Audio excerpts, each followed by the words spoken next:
السلام عليكم ورحمة الله تعالى وبركاته. كنتمنى تكونوا في افضل الاحوال وفي صحة جيدة ان شاء الله يا ربي، وانتم كتشاهدوا هذا الفيديو هذا. مرحبا بكم على قناة كويزين ام يحيى.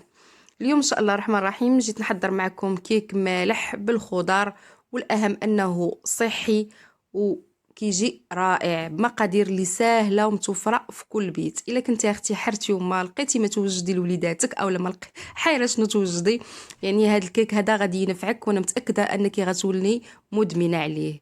المذاق رائع وكيجي بسيط وسهل كما قلت لكم، يعني متوفره فيه جميع الشروط ديال البساطه. كنتمنى انكم ما تنسونيش من لي لايك وتشجيعاتكم الدائمه اللي كتخليني نواصل دائما. ولا كنتي اختي اول مره كتشاهدي القناه اشتركي فضلا وليس امرا. وما نطولش عليكم لا فيديو، ندوزو المقادير وطريقه التحضير. ندوزو على بركه الله المقادير اللي غنحتاجو في هذا الكيك هذا. عندي واحد جوج بيضات يكونوا كبار شي شويه، عندي كاس لارب ديال الزيت، عندي كاس لارب ديال الماء، خميره كيماويه من فئه 8 غرام. بالنسبه للخضر انا هنا درت القرعه والخيزو حبه حبه يكونوا كبارين شي شويه وحكيتهم.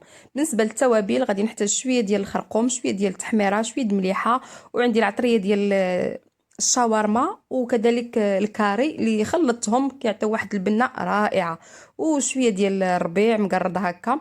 بالنسبه للدقيق هنا راه هز ليا 200 غرام.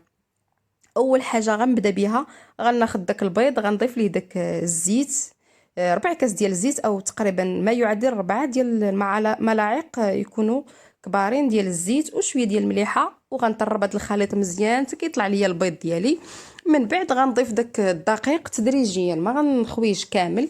غناخذ هكا في الاول غير واحد 6 ديال المعالق، وغنضيف ليهم الماء، وغنضيف العطريه، وغنخلط كل شيء مزيان بالخلاط. صافي حتى يندمج ليا داك المكونات كامله مع بعضياتها هكا، وكتخلط داك العطريه مع داك الدقيق والبيض كما شفتوا. ومن بعد غنضيف الدقيق المتبقي. بالنسبه للدقيق راه درت هنايا الدقيق الكامل، يعني راه بغيت نخليها صحيه 100%.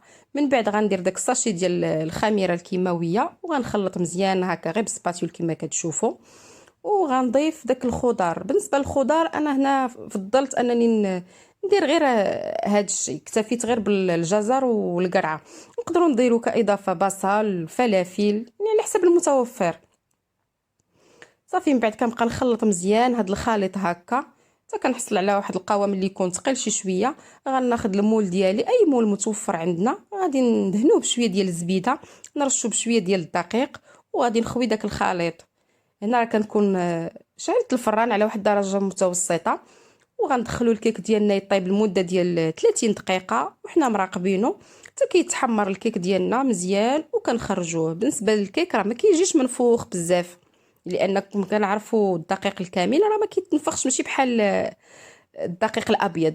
صافي هذا هو الشكل ديال الكيك ديالنا، كيجي صراحه رائع لا مذاقا ولا شكلا، والمذاق خطير خطير، يعني صدقوني انه كيجي غزال. ومن الداخل واحد الخفه فيه ورطوبيه يا ما نعاود لكمش، يعني خصكم تجربوه، ضروري تجربوا هذا الكيك هذا وردوا عليا الخبر. صافي بالنسبه للتزيين راه كنزينو بداكشي اللي انا هنا خديت شويه ديال الربيع وما مطيشه هكا دوائر، خديت لي طوماط سوريز اللي قطعتهم هكا صغارين شي شويه وزينت بهم. يعني الكيك اللي بغيت نخليه صحي قدمته انا ورافقته مع شوربه ديال العدس ومع الدجاج هكا مشوي، اولا نقدروا نديروا شوربه ديال الخضار مع السمك ونرافقوا به هذا الكيك هادي، راه كيجي لذيذ بالنسبه للناس ديال الحميه، وكذلك الناس اللي ما متبعينش الحميه يقدروا يزيدوا فيها هكا كاضافه الطون ولا الزيتون والفرماج، راه كيجي زوين فيهم. وتزيين كذلك يزوقوا هكا بالفرماج. هذا هو الشكل النهائي ديال الكيك اللي حضرت معكم. كنتمنى ينال الاعجاب ديالكم وتبارطاجيوه مع الاهل والاصدقاء ديالكم باش تعم الفائده. وكما كتشوفوا انا راه غنقطع معكم واحد الطريف. يا سلام، انا دابا كنهضر معكم وتشهيت وما كرهتوش. كيجي لذيذ وبنين، يعني انا متاكده انكم غادي تجربوه وغادي يولي معتمد عندكم هذا الكيك هذا. كنكون هنا وصلت للنهايه ديال الفيديو. كنتمنى انكم ما تبخلوش عليا من تشجيعاتكم والكومنتات ولي لايك اللي كيحفزوني دائما باش الفيديو هكا يزيد الاكثر عدد من المشاهده. وشكرا على الحضور ديالكم وعلى التواصل ديالكم الدائم. الى فيديو قادم ان شاء الله.